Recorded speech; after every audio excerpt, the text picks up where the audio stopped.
Welcome back to our daily Bible reading plan. I'm really glad you're joining me today for this. We are going to finish up the Song of Solomon.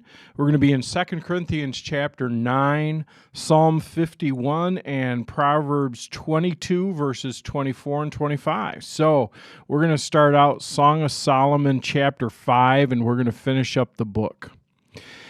I have entered my garden, my treasure, my bride. I gather myrrh with my spices. I eat honeycomb with my honey. I drink wine with my milk. O lover and beloved, eat and drink. Yes, drink deeply of your love. I slept, but my heart was awake. When I heard my lover knocking and calling, open to me, my treasure, my darling, my dove, my perfect one. My head is drenched with dew, my heart with the dampness of night. But I responded, I've taken off my robe. Should I get dressed again? I've washed my feet. Should I get them soiled?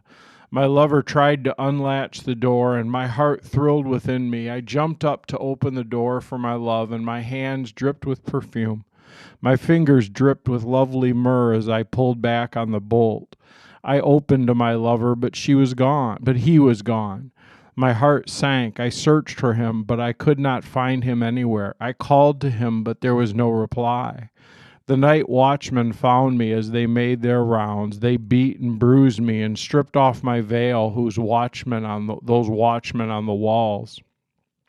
Make this promise, O women of Jerusalem. If you find my lover, tell him I'm weak with love. Why is your lover better than all the others, O woman of rare beauty? What makes your lover so special that we must promise this? My lover is dark and dazzling, better than 10,000 others. His head is finest gold, his wavy hair is black as a raven, his eyes sparkle like doves beside the springs of water. They're set like jewels in washed milk.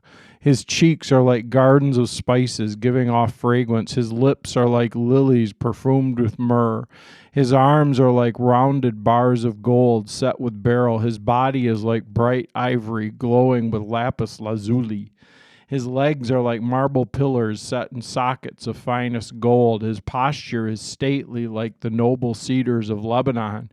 His mouth is sweetness itself. He is desirable in every way. Such, O women of Jerusalem, is my lover and my friend. Where is your lover gone, O woman of rare beauty? Which way did he turn so we can help you find him?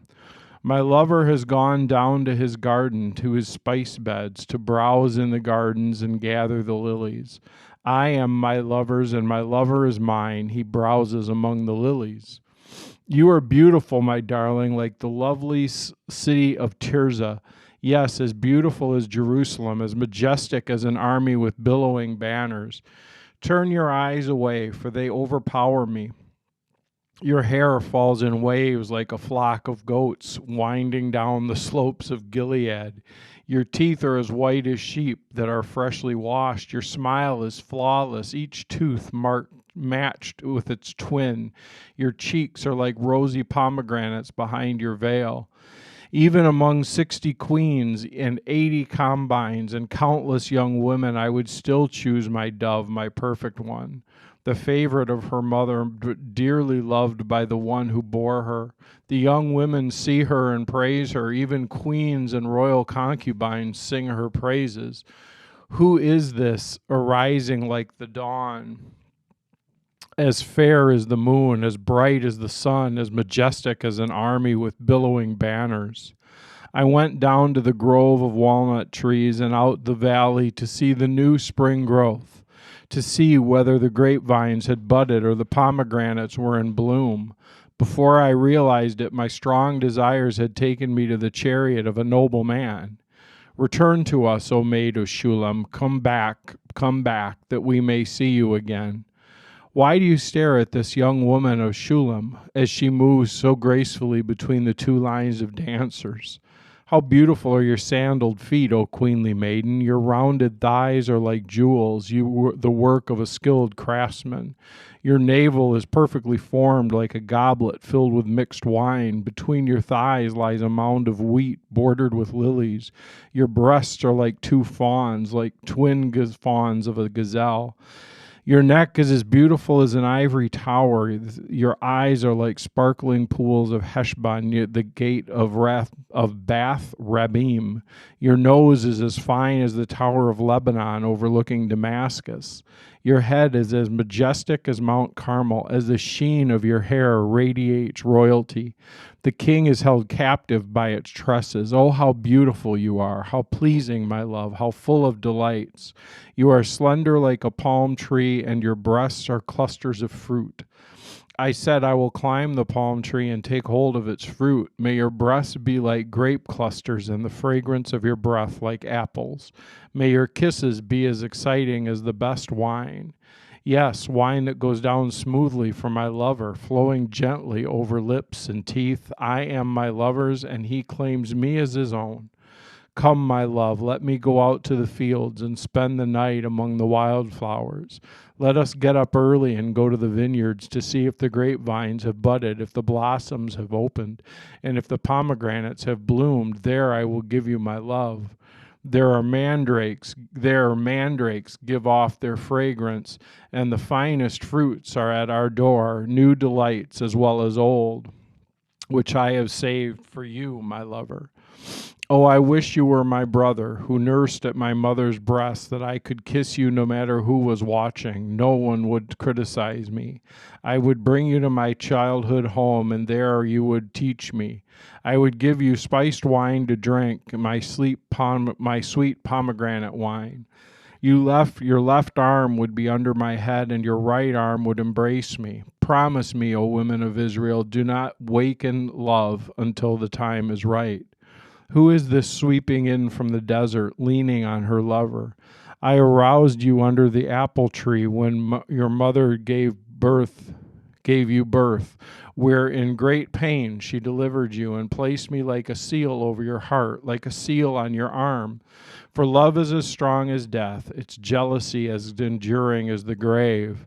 Love flashes like fire, the brightest kind of flame. Many waters cannot quench love, nor can rivers drown it.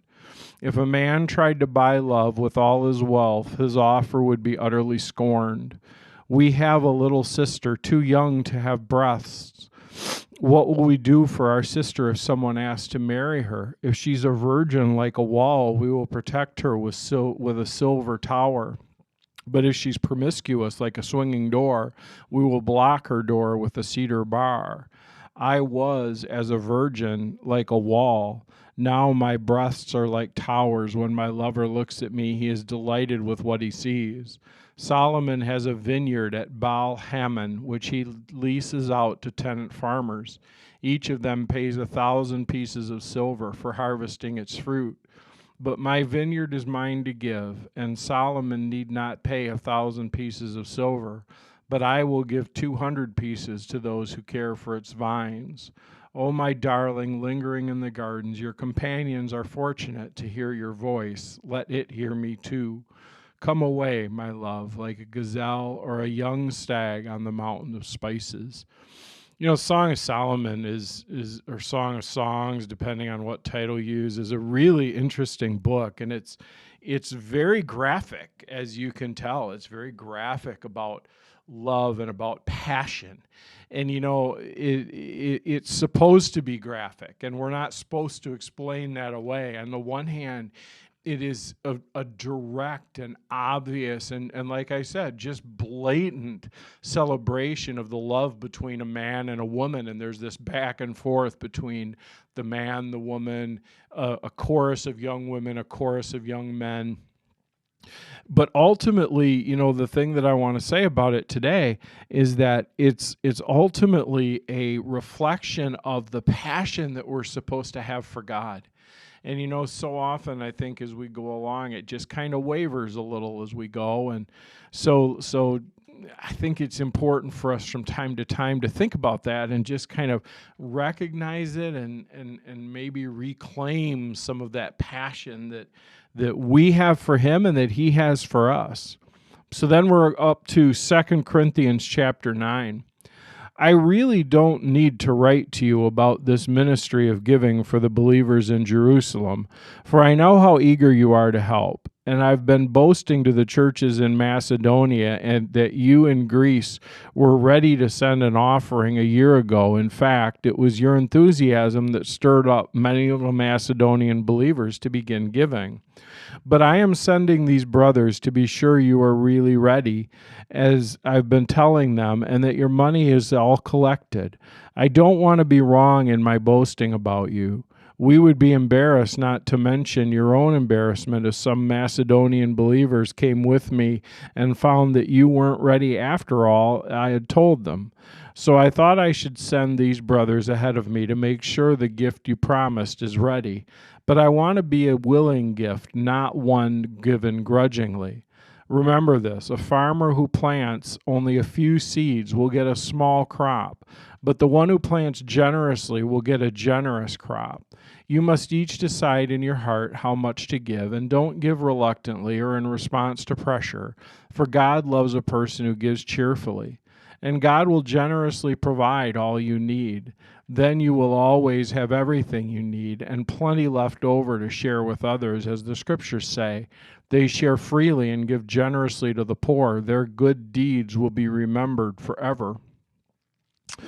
For God is the one who provides seed for the farmer and then bread to eat. In the same way, he will provide and increase your resources and then produce a great harvest of generosity in you. Yes, you'll be enriched in every way so that you can always be generous. And when we take your gifts to those who need them, they will thank God.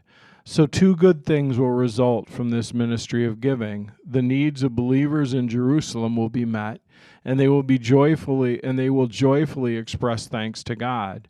As a result of your ministry, they'll give glory to God, for your generosity to them and to all believers will prove that you are obedient to the good news of Christ, and they will pray for you with deep affection because of the overflowing grace God has given you.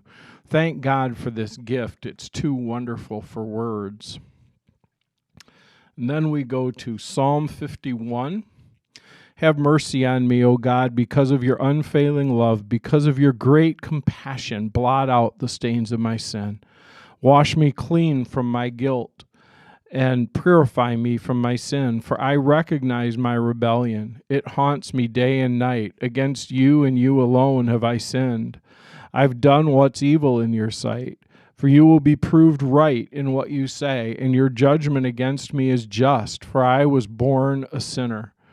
You conceived me, yes, from the moment my mother conceived me, but you desire honesty from the womb. Teach me wisdom even there.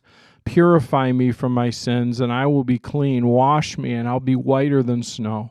Oh, give me back my joy again that you have broken me. Now let me rejoice.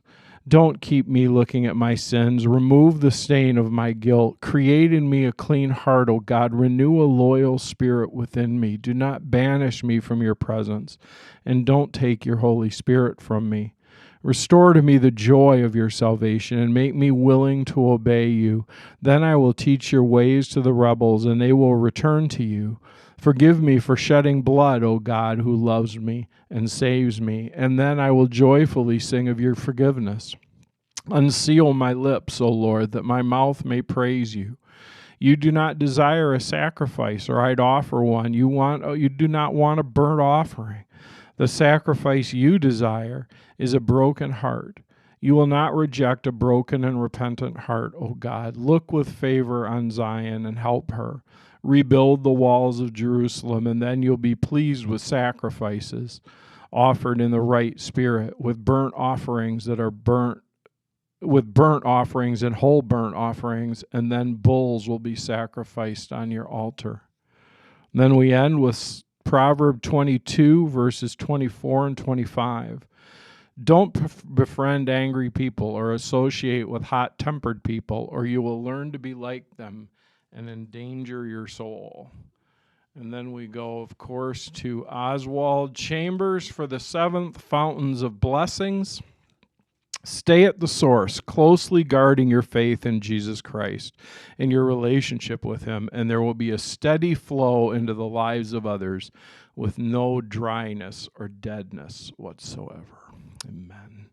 So let's go ahead and let's pray. Father, thank you for today, and Thank you for the Song of Songs and that passion that you have for us and that you want us to have for you. Lord, open our hearts to you, our minds to you, and help us to reclaim that passion that you have for us and that we have for you. In Jesus' name, amen. All right, I'll see you again soon. Have a great day.